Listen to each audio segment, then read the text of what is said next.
Welcome to This Explainer. Today, we're going to completely flip how you think about predicting the future, and we're doing it by looking at the secret maps hidden right inside our everyday words. You know, most of us just think of language as a bunch of labels we slap onto things, right? But today, we're actually going to explore the underlying architecture of human meaning. We'll look at how our history actively modifies what we can reach, and how we're constantly leaving behind this invisible trail of breadcrumbs for the next generation. All right, let's dive right in.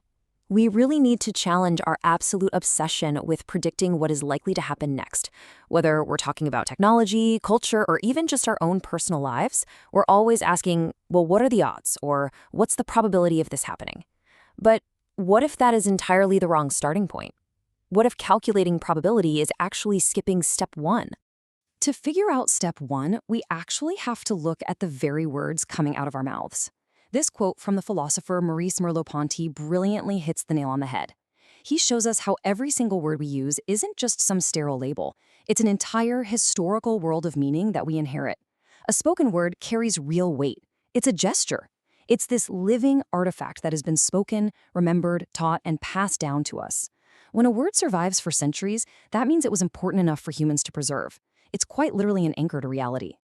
So, Section 1, the problem with probability. We really need to understand why trying to calculate the probability of the future is, well, it's starting way too late in the game. Think of a locked cookie cabinet. You can't predict the probability of someone eating a cookie until someone actually makes those cookies accessible by leaving them out on the counter. If they're locked away behind a heavy door, the probability is basically zero, right? But the very second someone unlocks that door, the entire map changes. Nobody magically got hungrier, the environment simply shifted to make the cookies reachable. And that is exactly what we mean by accessibility. Before we can ever ask what is probable, we have to ask what is accessible. Accessibility absolutely has to come first. Moving on to Section 2, words are just footprints. Okay, so if accessibility always comes first, we have to track how ideas actually become reachable over time.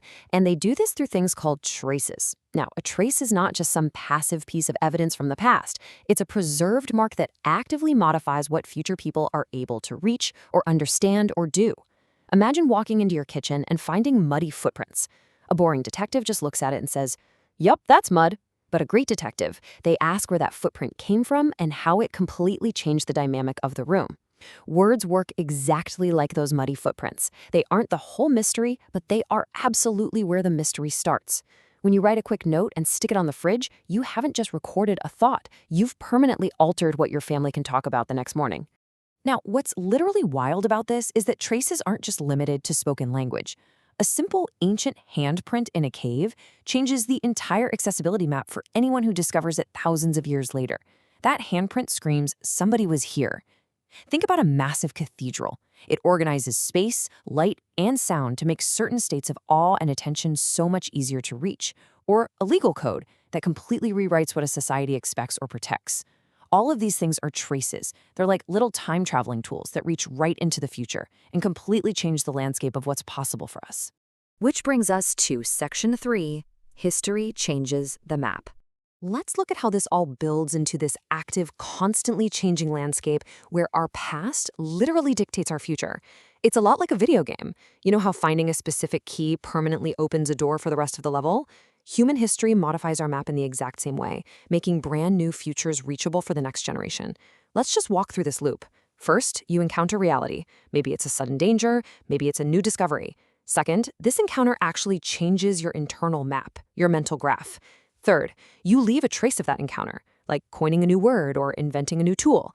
And finally, step 4, that trace goes on to modify the internal map for everyone who comes after you. Two players might be standing in the exact same castle in our video game, but if one of them has already found the key, they are facing two completely different futures. History changes the map. Next up, Section 4, the firefighter's brain. So here is the absolutely crucial point. The exact same trace can mean entirely different things depending on your own personal history and your internal map. Take a rookie firefighter versus a veteran. To the rookie, the trace of fire means one thing: pure danger, panic, run away. But to a veteran, that exact same fire means strategy. It means checking ventilation and duty. Why? Because repeated exposure has totally rebuilt the veteran's internal map.